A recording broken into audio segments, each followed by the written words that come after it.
Eyes are not here Ruskin Bond. Ruskin Bond ये famous short story के writer है। इनका जन्म कसौली हिमाचल प्रदेश में हुआ और वो जामनगर गुजरात में बड़े हुए। उनकी बहुत सी स्टोरीज़ में इंडियननेस और इंडियन कल्चर दिखता है। The room on the roof ये इनकी बेस्ट शॉर्ट स्टोरी जानी जाती है। The eyes are not here ये शॉर्ट स्टोरी इनकी कलेक्शन से ली गई है और उस कलेक्शन का नाम है contemporary Indian English story. Narrator train से मसूरी तक का सफ़र कर रहे थे। रोहाना में उनके कंपार्टमेंट में एक लड़की आई। नरेटर ब्लाइंड होने के कारण वो लड़की एक्चुअल में दिखती कैसी है वो बता नहीं पा रहे थे।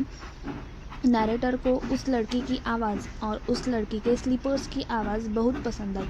जब नरेटर ने उस लड़की से बातें करना शुरू किया तो फर्स्टली शी वॉज स्टार्टल्ड, मतलब वो हड़बड़ा गई कि उसके अलावा उस कंपार्टमेंट में और भी कोई था। राइटर अपनी ब्लाइंडनेस उस लड़की से छुपाना चाहते थे। उस लड़की ने राइटर को बताया कि वो सहारनपुर जा रही है अपने आंट से मिलने। फिर नरेटर ने भी उसे बताया कि वो भी देहरादून जा रहे हैं और बाद में वे मसूरी जाएंगे।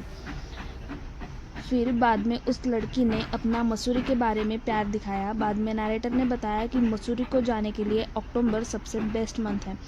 वो बताते हैं कि उस टाइम हिल्स या फिर पहाड़ डहलियास से भरे होते हैं। Okay, so dahlias means a garden flower with a lots of brightly colored petals। और तब सन भी बहुत डिलीशियस होता है। Then the narrator tried to pretend that he was not blind and he had normal eyes। And बाद में वो Windows के बाहर देखते हैं और ऐसा दर्शाते हैं कि वो लैंडस्केप की स्टडी कर रहे हैं। बाद में वो उस लड़की को बोलते हैं कि the trees were moving backwards. वो लड़की भी ब्लाइंड थी तो वो भी अपनी ब्लाइंडनेस को छुपाना चाहती थी। तो बाद में उस लड़की ने भी बड़े कॉन्फिडेंस से बोला कि from a train trees seem to move backwards. Narrator के ब्लाइंडनेस छुपाने के प्रयास में वो ये जान चुके थे कि शी वॉज ब्यूटीफुल। जिस तरह वो हल्का सा हंसते हंसते जवाब दे रही थी, उस लड़की ने नरेटर को ग्लांट यंग मैन कहा। That means a man politely attentive to women. उस लड़की की आवाज़ ने नरेटर को आकर्षित किया था। वो उस लड़की की आवाज़ बहुत देर तक सुनना पसंद कर रहे थे।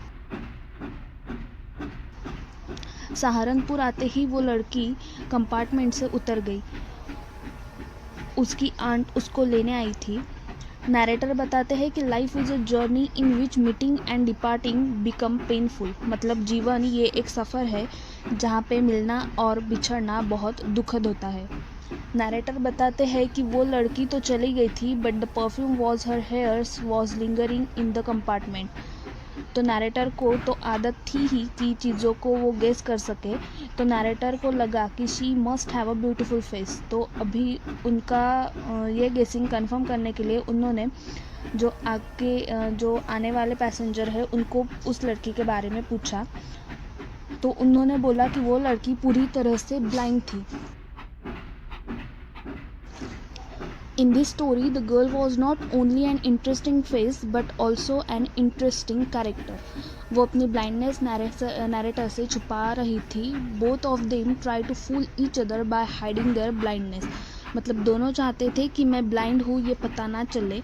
नरेटर जी चाहते थे कि उस लड़की को पता ना चले दैट आई एम ब्लाइंड, और एज इट इज़ लड़की भी यही चाहती थी कि नरेटर को पता ना चले कि मैं ब्लाइंड हूँ।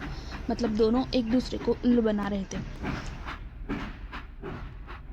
वो दोनों ही टॉकटेटिव पर्सन है। वो लड़की जानती थी कि कैसे हैप्पी रहा जा सकता है और दूसरों को भी रखा जा सकता है। Means she knew how to be happy and make others happy. Narrator के लिए उस लड़की को भूल पाना बहुत डिफ़िकल्ट होगा। The story is narrated in the first person. मतलब नरेटर ने ये स्टोरी में मेन कैरेक्टर में खुद को रखा, किसी सेकेंड या थर्ड पर्सन पे स्टोरी नहीं बनाई। At the end there is a twist. मतलब नरेटर को पता चलता है कि वो लड़की भी ब्लाइंड है। जब वो कंपार्टमेंट से उतरी और दूसरे ट्रैवलर्स अंदर आए तो नरेटर ने उनको उस लड़की के बारे में पूछा कि वो लड़की कैसे दिखती है।